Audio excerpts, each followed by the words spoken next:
Hello guys, welcome to Pakistani real reaction. तो कैसे हैं आप सब? उम्मीद है आप सब बढ़िया होंगे, मजे में होंगे और खुश भी होंगे। मेरा नाम है मुदस्सिर। नाम बशर। सो गाइस, आज वीडियो काफी ज्यादा कमाल की होने लगी है। भारत की कारों ने यार झंडे गाड़ दिए पूरी दुनिया में। तो टाइटल बताता हूँ, भारत की कारों ने कर डाला वो कमाल जिसको देखकर जापान और रूस के भी उड़े होश। क्या मतलब जापान और रूस तक जो कि कार बनाने में माहिर समझे जाते हैं, स्पेशली जापान, जर्मनी, ये वाले, हाँ, इनके भी होश उड़ा के रख दिए। क्या किया भारत ने पहले तो देखेंगे, उसके बाद बाकी बातें करेंगे। बिना किसी देरी के देखते हैं, काउंटडाउन करते हैं 3, 2 एंड स्टार्ट। क्या किया भारत ने? हाँ भाई। दोस्तों, आपने अक्सर इंटरनेट पर हिंदुस्तान 10 का ऐड देखा होगा। ये ऐड देश की पहली मेड इन इंडिया कार का है। इस कार के आने से पहले कोई ये नहीं सोच सकता था कि कभी भारत भी कार बना सकता है।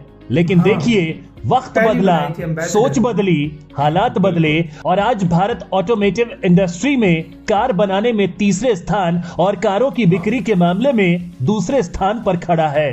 भारत की बनी कारें दुनिया भर में पसंद की जा रही हैं और तो ये भी कहा जा रहा है कि भारत ऑटोमेटिव इंडस्ट्री में दूसरे स्थान पर आने वाला है, जिसका कारण ये है कि बहुत जल्द भारत में कॉम्पैक्ट कार बनने वाली है। आज दुनिया के बड़े बड़े देश बड़ी और लग्जरी कार को कम करके कॉम्पैक्ट कार पर फोकस कर रही हैं। आपको जानकर हैरानी होगी कि जापान भी भारत की इंडियन मारुति कार को अपने यहाँ लॉन्च करने की तैयारी कर रहा है। यानी कि दुनिया में अब भारत की टाटा, महिंद्रा, मारुति की गाड़ियां दौड़ती नजर आएंगी। ऐसे में ये सवाल खड़े हो रहे हैं कि आखिर क्या कारण है कि दुनिया भर के देश इसे अपनाना चाहते हैं? क्यों भारत की कार दुनिया के कार बाजार पर अपना कब्जा जमा रही है? ये सब हम जानेंगे इस वीडियो में, तो आप ये वीडियो अंत तक जरूर देखिएगा। दोस्तों, आज से 7 दशक पहले भारत में इतनी ही तकनीक थी वो कार की सर्विस कर सके। कार मैन्युफैक्चरिंग के बारे में कोई जानकारी नहीं थी, लेकिन आज ये कहानी बदल चुकी है। आज भारत कार मैन्युफैक्चरिंग के मामले में सबकी पसंद बनता जा रहा है। आज भारत दुनिया के 100 से ज्यादा देशों को कार निर्यात कर रहा है। इन सब का क्रेडिट आप हिंदुस्तान मोटर्स को दे सकते हैं, जिसकी वजह से इंडिया आज इस मुकाम पर पहुंच सका है, क्योंकि उसने सबसे पहले कार बनाना शुरू किया था।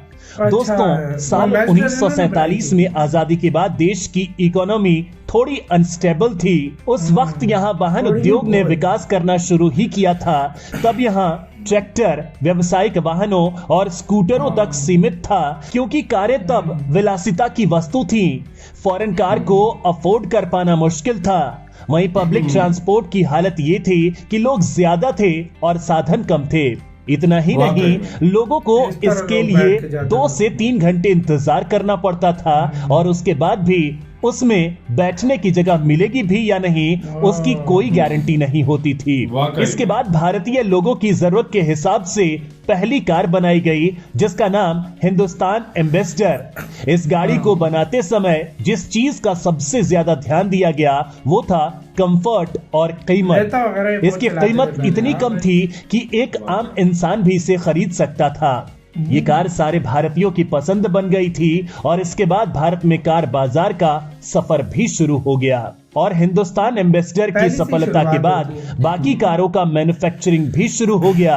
लेकिन ये सारी कंपनियां एक ही कार मॉडल को फॉलो करती थी और आज तक इसी मॉडल पर कारों को मैन्युफैक्चर किया जाता है। इन कंपनियों का मोरल 3 फैक्टर पर डिपेंड था, जिसमें पहला R&D डिपार्टमेंट, दूसरा इंजीनियरिंग और तीसरा डिजाइनर। ये R&D डिपार्टमेंट सभी कार का रिव्यू लेने का काम करता था। ये कारों की डिमांड, फीचर और डिमांड पर रिसर्च करता था। इसके बाद जो कंफ्यूजन बाहर निकल कर आता था, उसी बेस पर इंजीनियर कार को तैयार करने का काम करते थे, जैसे कार को अपग्रेड करना या नए फीचर को ऐड करना। जिसके बाद डिजाइनर उसी बेस पर कार का डिजाइन बनाते थे। उसके बाद आखिर में अलग अलग देशों से कार की मैन्युफैक्चरिंग में लगने वाले पार्ट्स को मंगवाया जाता था और कार को तैयार किया जाता था। लेकिन ये कहानी तब की है जब शुरुआत में भारत में कार का बनना शुरू हुआ था। आज ऐसा नहीं होता है। आज भारत किसी दूसरे देश से पार्ट्स मंगवाता नहीं है, बल्कि वो खुद अपनी कार के पार्ट्स तैयार करता है। जिसकी वजह से कार बनाने की लागत में बहुत कमी आई है। साथ ही टाइम की बचत हो रही है, यानी कि एक तरह से भारत कार मैन्युफैक्चरिंग के मामले में इंडिपेंडेंट हो रहा है।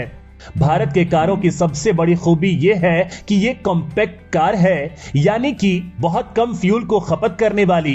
विदेशी लग्जरी कार जितनी ज्यादा लग्जरी होती हैं, उनके फ्यूल के कंज्यूम करने की क्षमता उतनी ज्यादा होती है।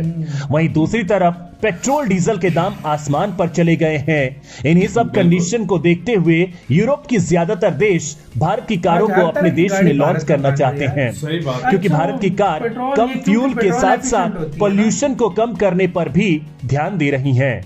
वहीं दुनिया के बाकी देश भी इस तरफ ध्यान दे रहे हैं। दोस्तों, साल 2020 को भारत सरकार ने BS6 इंजन के कारों में कंपलसरी कर दिया था, क्योंकि भारत में वायु प्रदूषण बहुत तेजी से फैल रहा था। ये वैश्विक स्तर पर 5वीं रैंक पर पहुंच गया था। ये आंकड़े बिल्कुल भी सही नहीं थे। यहाँ ये हालात हो गए हैं कि हर साल 15 लाख लोग वायु प्रदूषण के कारण ही मौत के मुंह में जा रहे हैं। मर जाते हैं। इसके साथ ही बहुत से ऐसे कारण रहे हैं जिससे भारतीय कारें विदेशों में देखी जा रही हैं। आज कार को खरीदने से हर कस्टमर कॉस्ट, सिक्योरिटी, फ्यूल और लग्जरी जैसे 4 पॉइंट पर ध्यान देता है। और वैसे ये सारी खूबियां हर विदेशी कार में होती हैं, लेकिन ये सारी खूबियां इंडियन कारों में देखने को मिल जाती हैं, वो भी बहुत कम ही दाम पर। बिल्कुल, इसी साथ तो यार गाइस वीडियो खत्म। बहुत कम दाम पर भारत एक अच्छी कारें भाई बना रहा है, एक बहुत ही कम प्राइस पर। तो पूरी दुनिया लेगी नहीं तो और क्या करेगी? मुझे आप ये खुद बताओ भाई, इस टाइम जितनी दुनिया में महंगाई, एक टाइम था लोग लग्जरी कार्स लेता था, अब वो कहते थे कुछ ऐसी कार हो जो फ्यूल एवरेज निकाले, और लोग कंट्रीज अब गरीब हो रही हैं, जो अमीर कंट्रीज गरीब हो रही हैं। इसी बात पे आ रहा हूँ। देखो यूरोप पहले वो महंगी गाड़ियां लेता था, उनको कोई परवाह नहीं होती थी कि यार कितने की पैसे का उनको फिक्र ही नहीं था। अब हर देश में इन्फ्लेशन रेट कितना बढ़ता जा रहा है, तो अब वो सस्ती कारों की तरफ आ रहे हैं। और भारत इस टाइम सबसे ज्यादा सस्ती कारें बना रहा है, तभी तो मैन्युफैक्चरिंग में दूसरे नंबर पे आ रहा है। पहली नंबर सस्ती, दूसरे नंबर कंफर्टेबल, तीसरे नंबर पे उनकी बिल्ड क्वालिटी बहुत कमाल की, और फीचर्स बहुत कमाल के दे रही है, फ्यूल एफिशिएंट और फीचर्स भी बहुत कमाल के दे रही है यार। इस मामले में अगर देखा जाए तो फिर देख लो कहां बात जाती है। मुझे तो टाटा और महिंद्रा की कारों में जितने फीचर लगते हैं उतने तो मैं कहता हूँ और कारों में भी नहीं होंगे। देखो होंगे, बड़ी बड़ी कंपनीज की गाड़ियों में होते हैं, लेकिन प्राइस फिर देखो प्राइस कहां जाती है। और भाई मुझे आज पता लगा भारत जो मैन्युफैक्चरिंग में दूसरे पे आने लगा, और ऑलरेडी बेचने में तो दूसरे पे ही है, दूसरे पे है मैन्युफैक्चरिंग में, अभी दूसरे नंबर पे आ जाएगा करीब, मतलब तीसरे पे है, दूसरे पे आ जाएगा। इन्होंने गाड़ियां के मामले में जर्मनी को भी पीछे छोड़ दिया। जर्मनी बहुत आगे था।